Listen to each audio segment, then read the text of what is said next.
Ndiye lero timafuna tione zomwe zili zoyenera kuchita ndi zosayenera kuchita mu mwezi uno wa Ramadhani. Zina mwina tikhozokhala kuti tikuzidziwa komabe kungokumbutsana ndi chinthu chimene chili chofunikira kwambiri. Tikaona ubwino wa kusala choyamba, Allah subhanahu wa ta'ala mu suratul Baqara yomwe masheya akhala kutifotokozera mbuyo mukunena kuti mu Qur'ani Allah akunena kuti ya ayyuhalladhina amanu kutiba alaykumus siyam kama kutiba alal ladhina min qablikum la'allakum tattaqun. Kusala inu anthu okhulupirira kwakhazikitsidwa pa inu ngati mmene tidawakhazikitsiraso anthu amene adalipo mbuyo mwa inu. Yani kuti kusala kwachitidwa khala faradhi pa inuyo ngati mmenenso tidachitira faradhi pa anthu ambuyo mwanu. Cholinga chakusalaku nchoti inuyo mukhale ndi takwa. Ndiye choyambirira tidziwe kuti ubwino wa kusala ndoti umatipezetsa takwa. Ndiye muma audio amene timatumiza pa grupu tidafotokoza kuti takwa ndi chani. Ndiye tikabwera mu kufotokoza kwa mtumiki sallallahu alayhi wa alihi wa sallam kuchokera mu hadithi ya Abi Sa'id al-Khudri radiyallahu an, adafotokoza kunena kuti ma min abdin yasumu yawman fi sabilillahi, palibe munthu amene amasala tsiku chifukwa cha Allah kapena kulisala tsiku limene li munjira ya Allah, iyeyo akusala chifukwa chofuna kumusangalatsa Allah, illa ba'ada Allahu bidhalika al-yawmi wajhahu 'anil nari 70 kharifa, kupatula kuti Allah amaitalikitsa nkhope yake ya munthuyi umoto wa Allah subhanahu wa ta'ala ndi zaka zokwanira 70. Sonyeza kuti munthu aliyense amene akusala chifukwa chofuna kumusangalatsa Allah azindikire kuti amatalikitsidwa kumoto ndi zaka zokwanira 70. Koma kwawo amene akusala pa zifukwa zina, amenewo ndiye kuti sakupeza zimenezi, yani kuti sakupeza takwa imene ingapangitse kuti atalikirane ndi moto wa Allah ku zaka zokwanira 70. Chifukwa alipo ena mwa asilamu amene akusala kuti aphwetse matupi awo, alipo ena mwa asilamu amene akusala ncholinga choti apange save chakudya. Okay, alipo ena mwa asilamu amene akusala chifukwa chonena kuti kubungwe kumene akugwirako amene ali osala aliyense amapatsidwa zinthu. So pali zifukwa zambiri zimene anthu akusalira. Ndiye kwa munthu amene akusala chifukwa chofuna kupeza malipiro kwa Allah tabaraka wa ta'ala, ameneyo ndi amene angalandire zimene zafotokozedwa mu aya zija komanso zimene mtumiki wa Allah sallallahu alayhi wa alihi wa sallam adatifotokozera. Mwina ndisadapitilize ndingofunsa kuti mawu akumveka bwinobwino kapena kuno akumveka ndithu she. Chabwino, jazakumullahu khair. Ndiye tsopano tiyeni tione zimene titakambirane lero. Timafuna titambasulepo ngani yokhudza zoyenera kuchita tikamasala komanso nthawi yomene ifeyo tamasula usiku kufikira pa fajiri. Kodi masana ano ndi usiku chimene tikuyenera kuchita ndi chani?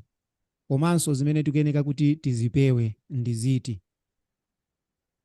Tikakhala kuti tikusala, munthu amene akusala akuyenera kuti achulukitse kuwerenga Qur'an, kuchita maadhkaru. Of course kuwerenga Qur'an ndi gawo la dhikri, komanso pali maadhkaru ena amene munthu angachite monga ngati subhanallah walhamdulillah wala ilaha illallah wallahu akbar. Palinso ena amene mtumiki adaphunzitsa kunena kuti munthu amene wanena ka 100 kummawa komanso kumadzulo, munthu amene yuyu amalandira chani? Amalandira malipiro. So mtumiki ananena kuti mawu andopepuka kwambiri, kalimatani habibatani ila rahman khafifatani ala lisani. Mawuwa ndi amene ali awiri amene ali okondedwa kwa Allah subhanahu wa ta'ala, amene ali opepuka pakamwa palilimepa, koma ndi olemera, thaqilatani fil mizani, ndi olemera pa skelo ya Allah tabaraka wa ta'ala. Mawu ake ndionena kuti subhanallahi wa bihamdihi subhanallahi alazim, kuti subhanallahi wa bihamdihi subhanallahi alazim, mwayeretsedwa Allah subhanahu wa ta'ala amene muli otamandidwa kapena kutamandidwanso kwa inu. Subhanallahi alazim, mwayeretsedwa inu Allah amene muli wankulu. So kumanena mawu amene waka 100 pa tsiku kapena ka 200 kummawa ndi kumadzulo, imeneyonso ndi gawo la dhikri. kapena mawena amene mtumiki adatiphunzitsa amene ifeyo tingamachite gawo ngati la dhikiri. Komanso kupanga madua amene ali abwino mu nthawi imene munthu akusala, komanso pomasula, zimene zonso ndi zinthu zimene zili zofunikira. Chinanso ndi kupereka chaulere chimene chili sadaka. Nditateni tioneni ku gawo la Al-Qur'an. Aisha radhiyallahu anha adafotokoza kunena kuti la a'lamu nabiyallahi sallallahu alayhi wasallama qara'a al-Qur'ana kullahu fi laylatin. Sindikudziwapo ineyo za nyengo kapena za mwezi umene mtumiki amawerenga Qur'ani yonse mu usiku. Wala qama laylatan hatta as-sabah, komanso kuyima usiku wonse mpaka nakufikira kummawa. Wala sama shahran qattu kamilan, komanso kusala mwezi wonse kuyambira pa 1 mpaka nakufikira pa 29 kapena pa 30 mwezi wonse, ghaira Ramadan, kuposa kapena kusiyana mwezi wa Ramadhani. Iyeyo zimene zamakonda kuchita mwezi wa Ramadhani mokha basi. Kusonyeza kuti mtumiki wa Allah sallallahu alayhi wasallam adali ndi mphamvu zowerenga Qur'ani yonse mu usiku wonse. Komanso tikumbukire kuti mu nthawi imeneyi Allah adawadalitsa ndi nthawi. Munali mabaraka kwambiri mu nthawi yawo, amatha kuwerenga Qur'ani ndithu yonse mu usiku umodzi. Pamene mu nthawi yathu ino sindikukhulupirira ngati mabaraka ameneyo Allah anatipatsa, chifukwa munthu kuti awerenge Qur'ani yonse mu usiku wonse zipezeka kuti mwina kwa muchera asanamalize Qur'ani ija, chifukwa kuti panopa nthawi kutani ikufulumira.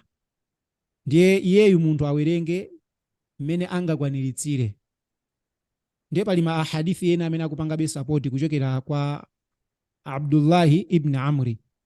Iye akunena kuti qala li Rasulullahi sallallahu alayhi wasallam, adandiuza ine mtumiki wa Allah mtendere ndi madalitso zikhale pa iye, kuti iqra'il Qur'ana fi shahrin, werenga Qur'ani mu masiku okwanira 30 kapena kuti mu mwezi wathunthu. Ndiye ndifa yake muona kuti mizikiti yambiri pa dziko lapansi pano pa tsiku lina lililonse kapena pa usiku wina uliwonse kumawerengedwa juzu. Soneza kuti pakatha masiku 30 ndiye kuti akhala kuti amalizanso Qur'ani. Awawa akutsatira hadithi imeneyi ya Abdullahi ibn Amri. Ndiye palibe vuto munthu kumawerenga juzu masana, juzu usiku, juzu masana, juzu usiku. Chifukwa chani? Choyenera kuti iye uja akawerenga Qur'ani ija motero mondeta akhala kuti wawerenga kawiri pa mwezi. Ndiye zimenezo sizoletsedwanso, chifukwa paliso hadithi ina yomweyo Abdullahi ibn Amri akufotokoza kuti mtumiki wa Allah sallallahu alayhi wa alihi wasallam qala iqra'uhu fi 7, ukonza kuiwerenganso Qur'ani mu masiku okwanira 7 ngati iwe uli ndi mphamvu zotero. Qala, ndiye iyeyo adati inni aqwa min dhalika, ine ndi mphamvu zoposera pamenepo, yani kuti ndikoza kuiwerenga masiku ochepera 7. Ndiye mtumiki qala adati la yafqahu man qara'ahu fi aqalla min 3, samaimvetsetsa Qur'ani munthu amene wayiwerenga mu masiku ochepera 3. Kusonyeza kuti munthu amene angayiwerenge in less than 3 days amene yoyo sakuwerenga zoti ayimvetsetse koma kungowerenga zoti amalize. Ndiye cholinga apa ndichonena kuti tikamawerenga Qur'ani masiku kaya okwanira 7 kuyimaliza yonse, kaya iwerenga masiku okwanira 15 kuyimaliza, kaya masiku okwanira 30, ndiye kuti ifeyo cholinga chathu ndichoti tikuyimvetsetsa Qur'ani zimene ikukamba. Komanso pali madalitso ena amene munthu amawapeza munthu amene akuwerenga Qur'an. Kuna mhadithi ya Abdullah ibn Mas'ud, mtumiki wa Allah sallallahu alayhi wa alihi wasallam akufotokoza kuti man qara'a harfan min kitabillahi, aliyense amene wawerenga harufu kuchokera mu buku la Allah, falahu bihi hasanatun wal hasanatu bi 10 amthaliha, iyeyo apeza malipiro ndipo malipiro ake akhala ofanana ngati 10. Ndiye mtungakunena la aqulu alif lam mim harufun, koma sindikunena kuti alif lam mim ndi harufu, walakin koma kuti alifun harufu payoka. Ndiye kuti pa alif lam mim wapeza munthu malipiro okwanira 30, walam harufun wa mimun harufun. Ndiye tilipo ena mwa Asilamu amene mwina sidaloweze Qur'ani yonse, gawo limene ifeyo tidalowezalo tiyeni tidziliwerenga masana ano, kuliwerenga nkumaliza, kaya tinaloweza juzu amma yokha basi tiyeni tiwerengeni imene, kani masura 5 tiyeni tiziwawerenga amene, tisaone kuchepa kwa masurawo. Chifukwa chani? Tipezabe malipiro ngakhale tidaloweza masura ochepa olanga khali Fatiha yomwe basi tiwerenga alhamdulillah mpaka kumapeto kenako kanthawi kena tiwerenganso basi pakutha pa tsiku tipezabe malipiro kusiyana ndi kungokhala ndikuziona ngati kuti chifukwa tidaloweza zochepa ndiye kuti sitingawerenge chifukwa kuti ndi gawo lochepa ayi. Gawo lina kuchita madua. Abi Huraira radhiyallahu anhu akufotokoza kunena kuti mtumiki wa Allah sallallahu alayhi wa alihi wasallam adanena kuti thalathun la taruddu da'watuhum, anthu atatu dua yawo simabwenzedwa yayi imayankhidwa. Munthu woyamba ndi al-imamu al-adil, imamu amene ali wachilungamo, yani mtsogoleri amene akulamula mwachilungamo, iye akapempha kwa Allah, Allah amamuyankha. Waswaimu hina yuftiru, komanso munthu wosala mu nthawi imene iyeyo akupanga iftar, nthawi imene nikupanga dua yake imayankhidwa. Wa da'watul mazlum, komanso dua ya munthu amene ali woponderezedwa imafika ndithu fauka al-ghamam, pamwamba pa mitambo. Watufattahu laha abwabu sama, ndipo makomo akumwamba amatsegulidwa pa dua imeneyi, yani kuti imafika straight kwa Allah tabaraka wa taala. Tikaona mu hadithi yomwe adaisunga Ahmad mmene munthu mekanena kuti waswaimi hatta yuftir, komanso munthu wosala dua yake imayankhidwa hatta mpaka ana yuftiru afuturu. Ndiye kuti mu nthawi imene tikusala ino tiye ndidzichulukitsa kupanga madua amene ali abwino kumapempha Allah. Chifukwa chani? Makomo akumwamba makhala kuti atsegulidwa kwa ife, ndipo zonse zimene ife tingapemphe Allah amatipatsa zimene zili zabwino. Walidhalika an-Nawawi rahimahullah adanena kuti yustahabbu lis-saim, zili zokondedwa kwambiri pa munthu wosala, an yad'uwa fi hali sawmihi, kuti adzipanga dua mu nthawi imene iye ali kusala, bimuhimmati al-akhira wa dunya, pa zinthu zimene zili zofunikira pa dziko lapansi pano komanso ndi za ku akhira. Adzimpempha Allah kuti Allah dzandichinjirizeni ku moto, dzandichinjirizeni ku mavuto am'manda, dzandirowetseni ku janna yanu. Komanso adzimpempha za pa dunia pano, nati ya Allah ndipaseni zabwino, atina fi dunya hasana, mutitalikitse ku mphawi, mayesero au mphawi ndi zina zotero. Adzipemphere lahu yekha, waliman yuhibbu, komanso amene amakonda kuchokera mu gulu la anzake, banja lake, abale ake, makolo ake, komanso walil muslimin, ndiye na mu gulu la asilamu kapena kuti asilamu onse in general. Ndiye zimenezo zimene tikuyeneka kuchulukitsa kuchita.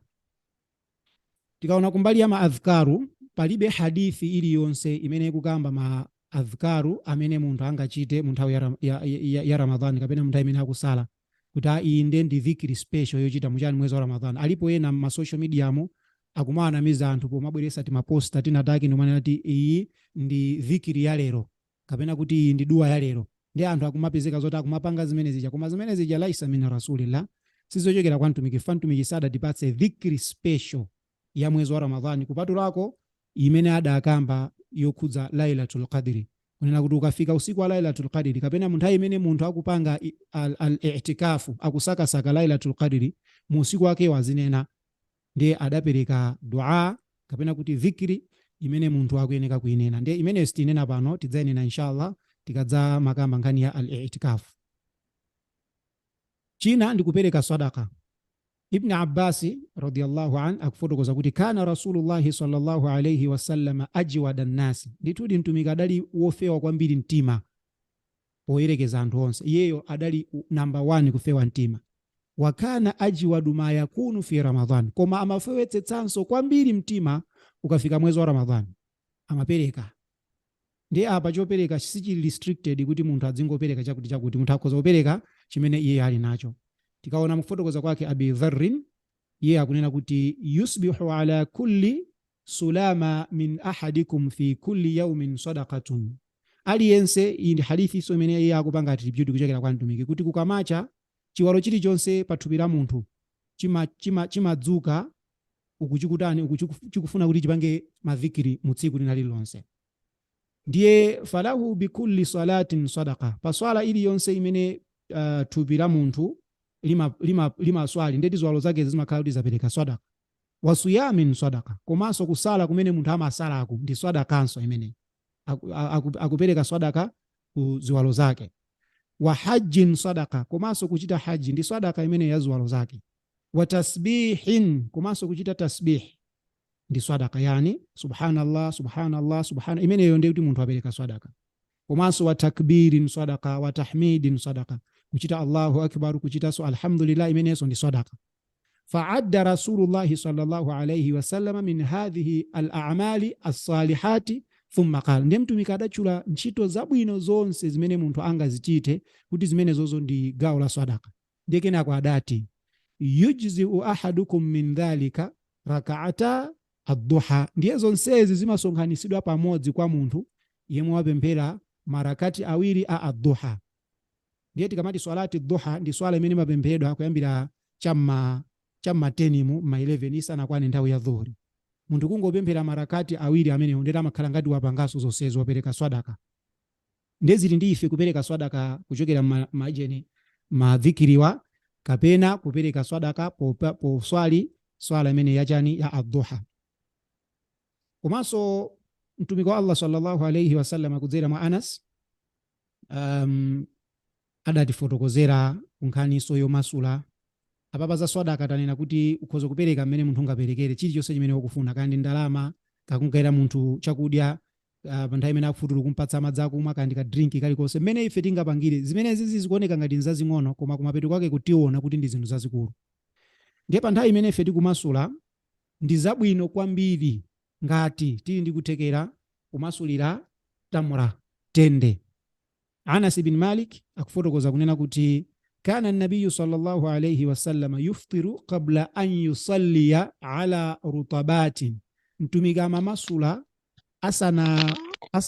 asana pemphere swala ya maghribi amamasulira rutabatin. Rutabatin ndi tende wouma, wa muisi. Fa illam takun rutabatun, koma ngati sada mpeze tende wa muisi, fatumairatin, amamasulira tende wouma.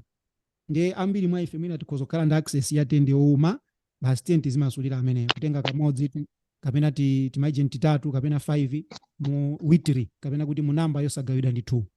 Fa illam takun tumairatu, koma ngati tende tilibe amene ali wouma, tumika amangopanga hasa, amangopanga sipi hasawatin min ma'i, kuchokera mu masipi amadzi, yani kuti kutenga madzi basi ndikumwa pamenepo zimakhala kuti zakwanira. Ndiye chimene chili chofunikira ndikupeza tende ngati tingakwanitse, koma ngati sitikwanitsa zimenezo Allah subhanahu wa ta'ala nimene watilembera tiye tizingomwa madzi basi, zimene zakwanira kenako ndikuthamangira kuti tipemphere.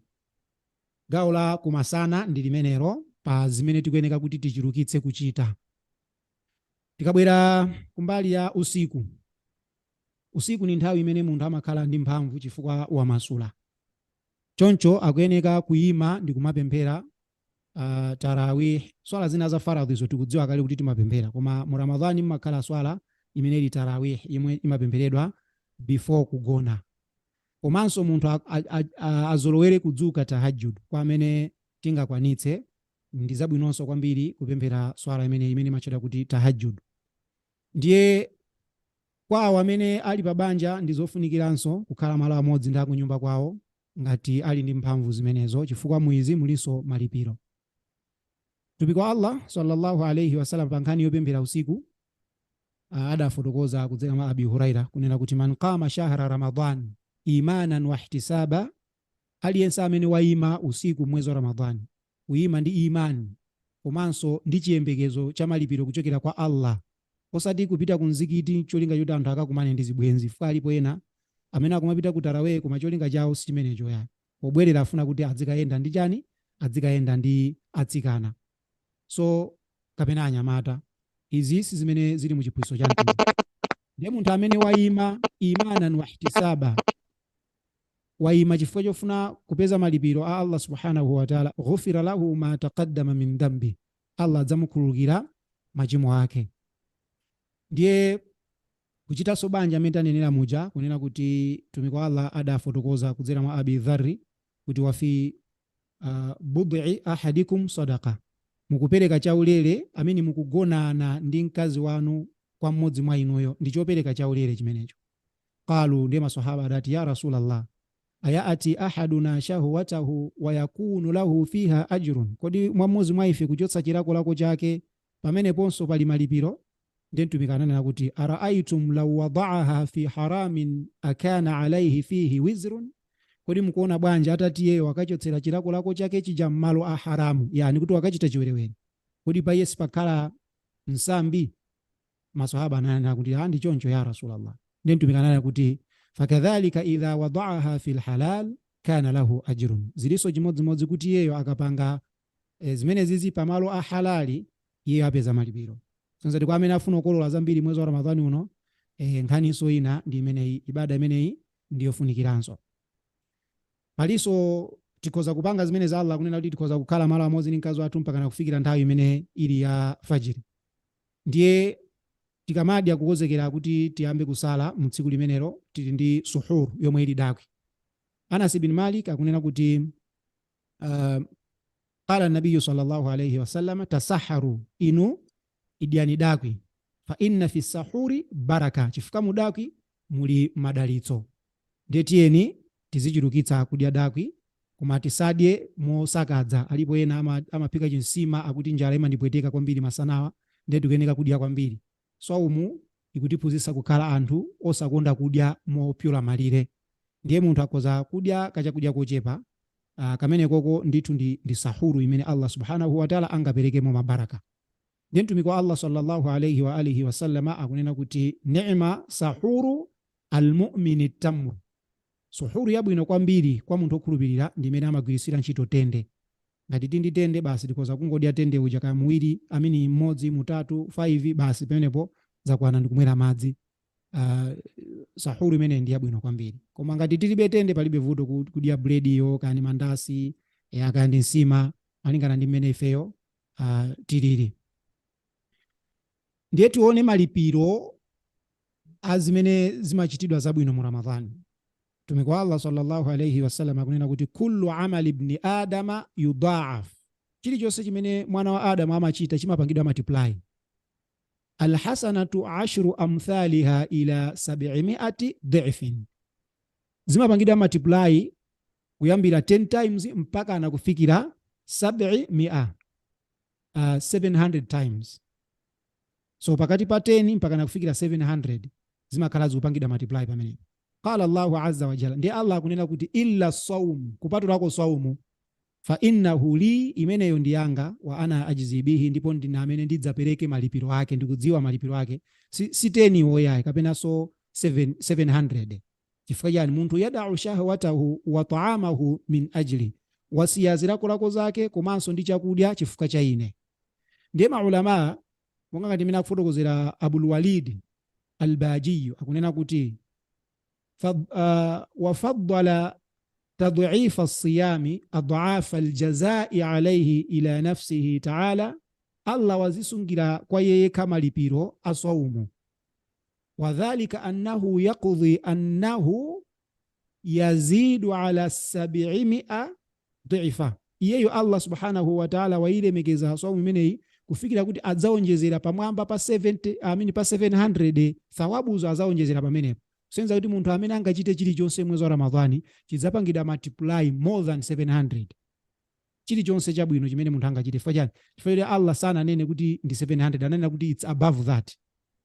Tikaona mfotokoza wake Ibn Rajab pamawo amene Allah kunena kuti illa siyam, kuti kupatulako saumu, fa innahu la yanhasiru tadhifuhu fi hadha al-adad, tingayiyerekezere saumuyo mukawerengedwe kamene kachani ka 10 kapena 700. Bal koma yudha'ifuhu Allahu, Allah adzaonjezera pamene papa adha'afan kathiratan bighairi hasri adadi, malipiro ochuluka kwambiri amene alibeso muyezo kapena kuti alibeso kuwerengera kwake.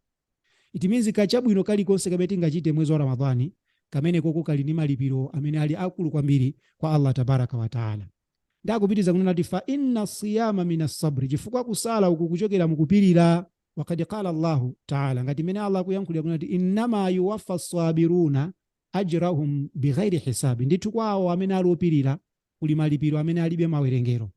Walihadha warada ani nabii sallallahu alayhi wasallam, pachifukwa ichi mtumiki wa Allah adafotokoza kunena kuti annahu samma, adaicha iyeyu shahra Ramadhani, mwezi wa Ramadhani, shahra as-sabru, kuti ndi mwezi wopirira. Ndiye pomaliza tiyeni tuoneni zinthu zoyeneka kupewa malingana ndi nthawi, tatsala ndi 4 minutes. Tipewe kuyankhula zabodza, kuchita miseche, kuonera zolaula, kumverera nyimbo, kulalata, kuyankhula mawu oyipa kumene kuli kutukwana, kumuyamba dala wina pomuyankhula zinthu zimene zili zosayenera ndi zina zotero. Ndiye mtumiki ananena kuti idha asbaha ahadukum yawman sa'ima, munthu akakhala kuti wadzuka chonchi mmawa uno ali osala, fala yarfuth, asayankhule mawu osakhala bwino, wala yajhal, komanso asachite zinthu zosokonekera zimene zili za umbuli. Fa in mru'un shatamahu au qatalahu, ndipo munthu ngati wabwera kwa iyeyo nkumuyamba kapena kummenya, faliyakul, iye ayankhule kunena kuti inni swaimun ine ndikusala, ine ndikusala. Apewe kutani kuyambana ndi anthu, apewe kuchita zinthu zimene zili za ujahiliya. Ziletsozi zimapitirira mpaka na ndi usiku omwe, chifukwa ena alipo mwa Asilamu amene amachita ntchito zonyansazi usiku chifukwa choti amasula. Ndiye ifeyo tipewenso ndi usiku omwe kumene. Malipiro a ntchito zimenezi zoyipazi ndizonena kuti ngati munthu angazichite, tumikaona kuti man lam yada qawla zuri wal amala bihi falaisa lillahi hajatun fi an yada ta'amahu wa sharaba. Aliyense amene sangasiye kuchita ntchito zonyansa komanso kuyankhula mawu osakhala bwino, palibe chimene akupeza kwa Allah mukusiya kwake chakudya ndi chakumwa basi. Iye akungodzimana chani chakudya ndi chakumwa, koma sakupeza malipiro ena aliwonse. Ndiye tiye tipeweni kuchita zinthu zimene zili za uchimo. Komanso kwa amene angakwanitse, pali zina zimene zili zofunika, akhoza kumasisitana ndi mkazi wawo kapena kupyopsonana naye, koma ngati angadzigwire akhoza kutero, koma ngati sangadzigwire sakuyeneka kutero. Ndipo rukhsa imeneyi idaperekedwa kwa anthu okalamba, kunena kuti akhoza kupanga kisi mkazi wawo kapena mwamuna wawo, kumasisitana basi, kukumbatirana, koma iwo ndi nkhalamba, palibe vuto nalenso. Koma kwa achinyamata amene tili othamanga magazi ife tipewe. Ndiye mwina nkutheka kuti tagwera mu tachita banja ndi mkazi wathu, pali chibalo chimene mtumiki wa Allah sallallahu alayhi wasallam anena kuti choyambirira munthu ameneyu adzalibwenze tsikuli, kenako adzamange, chifukwa kwathu kuno sitingane kuti tikawombola kapolo ayi, koma tikhoza kusala masiku 60 mondondozana, kapena tikhoza kudyetsa osauka amene ali 60 miskina amene ali 60 mu tsiku limodzi. Ndiye chimenecho nchibalo cha munthu amene wagonana ndi mkazi wake masanasana saumwiri pakama. Ndiye izi ndi zimene timafuna kuti tikambirane leroli. Mafunso ngati alipo tiyeni tifunse ku group, chifukwa ni nthawi ndiye kuti sizigwira, chifukwa ndi 40 minutes yokha basi imene timapatsidwa, sinanga ndi zaulere, ndiye ndi 40 minutes, ndiye apapa ndi 1 minute yatsala. So ngati pali mafunso tiyeni tifunse ku group. Inshallah next week tidzayang'ana kuti kodi tingakolole bwanji sawabu zija timanena zija mwezi wa Ramadhani uno, tangokamba mwapo ndi apo, koma kuti tikolole bwino tidzalongosola ndondomeko mmene tingamachitire kuligawa tsiku lathu biidhnillah. Kafikapo tikusiyeni maja mwa Allah subhanahu wa ta'ala, fikiranso mu Sunday kubwerayi tidzakumanenso nthawi yake yomweyi. Wassalamu alaikum wa rahmatullahi wa barakatuh. Wa alaikum salam wa rahmatullahi wa barakatuh.